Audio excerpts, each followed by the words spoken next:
আছে তাকে সংরক্ষণ করার জন্য তারা তাদের চেষ্টা প্রচেষ্টা অব্যাহত রাখলেন। এর পাশাপাশি প্রাতিষ্ঠানিক সকল স্ট্রাকচারই প্রায় ধ্বংস হয়ে গিয়েছে। এগুলাকে ফিরিয়ে আনতে হলে অবশ্যই দায়িত্ব বেশি সরকারি দলের, তাদেরকেই মূল ভূমিকা রাখতে হবে।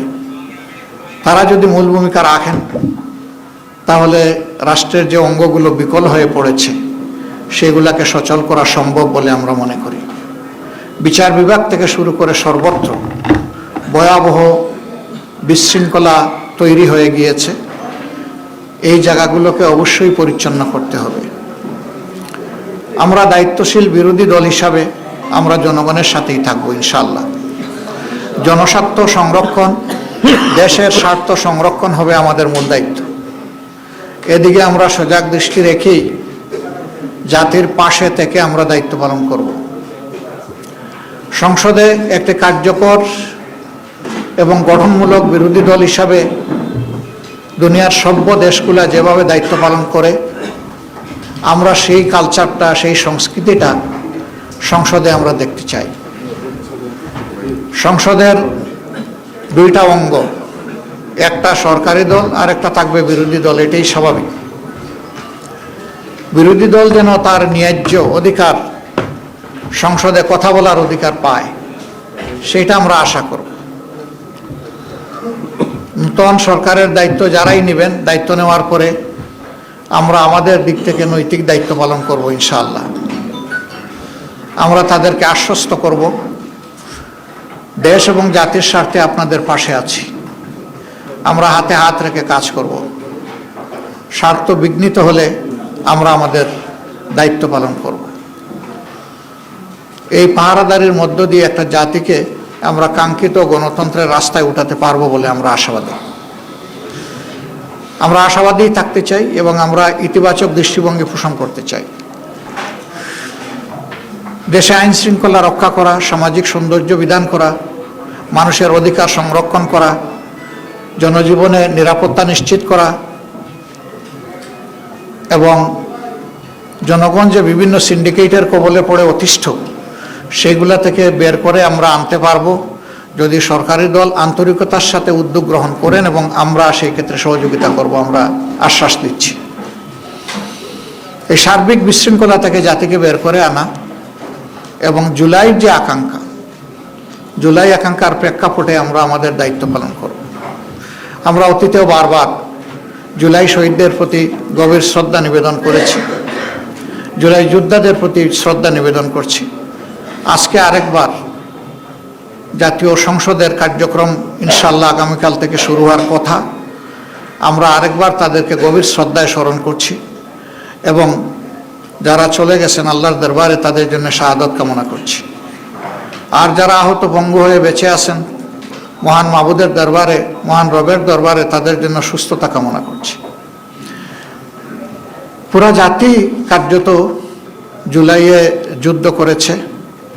জাতির এই অবদানকে স্মরণ রেখে যদি সংসদ পরিচালিত হয়, আমরা বিশ্বাস করি এই সংসদ জনগণের প্রত্যাশা পূরণে সক্ষম হবে ইনশাআল্লাহ।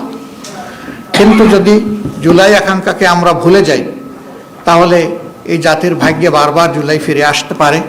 আমরা এটা চাই না। আমরা চাই যে জুলাই যে কারণে ফিরে এসেছে এই কারণটা যেন আর দ্বিতীয়বার তৈরি না হয়। আমরা এখন যে দেশটা, স্বাধীন দেশটা আল্লাহর মেহেরবানিতে পেয়েছি, এটি একসময় পাকিস্তানের অংশ ছিল। 47-এ যারা যুদ্ধ করে সংগ্রাম করে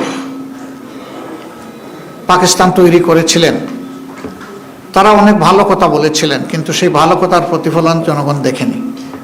তারপরেও 47 যে পূর্ব পাকিস্তান ছিল এটাই বর্তমান বাংলাদেশের সীমানা। ওই সীমানা নিয়েই আমরা চলছি। কাজে এটার ভিত রচনা হয়েছে 47। আবার 47-এর যারা সংগ্রামী ছিলেন, রাষ্ট্র পরিচালনার দায়িত্ব পেয়েছিলেন, তারা তাদের দায়িত্বটা নিঃশ্বাস সাথে পালন না করার কারণেই পরবর্তী পর্যায়ে যে বৈষম্য তৈরি হয়েছিল এর বিরুদ্ধে পূর্ব পাকিস্তানের জনগণ তারা ফুঁসে উঠেছিল। 70-এর নির্বাচনে তার প্রতিফলন হয়েছিল। এই নির্বাচন অনুযায়ী 70 সালে ক্ষমতা হস্তান্তরের কথা ছিল শান্তিপূর্ণভাবে, সেটি না হওয়ার কারণেই মুক্তিযুদ্ধ অনিবার্য হয়ে উঠেছিল এবং সেই মুক্তিযুদ্ধে অসংখ্য জীবন চলে গিয়েছে, অসংখ্য মানুষ আহত পঙ্গু হয়েছেন, যারা অংশগ্রহণ করে যুদ্ধ করেছেন, যারা চলে গেছেন এবং যারা আহত হয়েছিলেন তাদের সকলের প্রতি আমরা গভীর শ্রদ্ধা নিবেদন করছি। সম্মানিত বন্ধুগণ, ইতিহাসের ধারাবাহিকতায় আজ ২৬ সালের এই নির্বাচন অনুষ্ঠিত হয়েছে। অতীতে এদেশে সুষ্ঠু গণতন্ত্র প্রতিষ্ঠা হওয়ার কোনো পরিবেশ তৈরি হয়নি। আমরা আশা করি যে আমাদের সমবেত প্রচেষ্টায় সরকারি দল বিরোধী দল মিলে আমরা যদি দায়িত্বশীল আচরণ করি, জাতির প্রতি যদি আমরা দায়বদ্ধতা নিয়ে কাজ করি, তাহলে গণতন্ত্র তার প্রাতিষ্ঠানিক রূপ পাবে ইনশাআল্লাহ। এর কোনো বিকল্প আপাতত নেই, আমাদেরকে সেদিকেই ফিরে যেতে হবে। তবে হ্যাঁ, এই পরিবেশ ফিরিয়ে আনা খুব সহজ বিষয় নয়, অনেক চ্যালেঞ্জ আছে এর সামনে, আমরা বুঝি। চ্যালেঞ্জ যাই থাকুক আমরা মনে করি এটা অর্জনযোগ্য। যদি আমাদের আন্তরিকতা উভয়ের থাকে তাহলে আমরা পারবো ইনশাআল্লাহ। তা আমি আজকে সাংবাদিক বন্ধুদের মাধ্যমে গোটা দেশবাসী যারা এই নির্বাচনে অংশগ্রহণ করেছেন, বিশেষ করে আমাদের পাশে দাঁড়িয়ে যারা সমর্থন শক্তি জুগিয়েছেন এবং যারা আমাদেরকে ভোট দিয়ে কৃতজ্ঞ করেছেন, আমরা তাদের সকলের প্রতি গভীর কৃতজ্ঞতা জ্ঞাপন করছি, আন্তরিক শুকরিয়া জানাচ্ছি এবং অভিনন্দন ও মোবারকবাদ জানাচ্ছি। আমরা যে দেশবাসী প্রত্যাশা নিয়ে আমাদের পাশে দাঁড়িয়েছিলেন, নির্বাচনের ফলাফলে তার পূর্ণ প্রতিফলন হোক কিংবা না হোক, আমরা সেই দেশবাসীকে কথা দিচ্ছি, নির্বাচনের আগে যত কথা আমরা আপনাদেরকে বলেছি, একটা বিরোধী দল হিসাবে আমাদের নিজের অবস্থান থেকে তার যতটুকু সর্বোচ্চ পালন করা সম্ভব, বাস্তবায়ন করা সম্ভব, আমরা সেই ব্যাপারে ইনশাআল্লাহ প্রতিশ্রুতিবদ্ধ। আমরা তা করার জন্য সর্বাত্মক চেষ্টা করব, আল্লাহ যেন আমাদেরকে সাহায্য করেন। সেই ক্ষেত্রে আমরা প্রিয় দেশবাসীরও সহযোগিতা কামনা করি। দেশবাসী, আপনারা ছিলেন আমাদের পাশে, আমরা আছি আপনাদের পাশে। আমরা আপনাদেরকে ছেড়ে কোথাও যাব না, সুদিনে দুর্দিনে যাই আসুক আমরা দেশবাসীর সাথে থাকবো ইনশাআল্লাহ।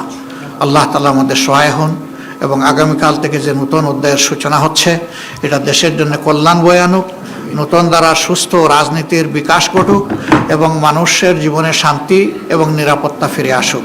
আমাদের যুবকদের প্রত্যাশা পূরণ হোক, তাদের হাতে হাতে কাজ তুলে দেওয়ার জন্য রাষ্ট্র যেন পদক্ষেপ নেয়, সেই পদক্ষেপের আমরাও গর্বিত অংশীদার হতে চাই। আল্লাহ হাফিজ। বাংলাদেশ জিন্দাবাদ।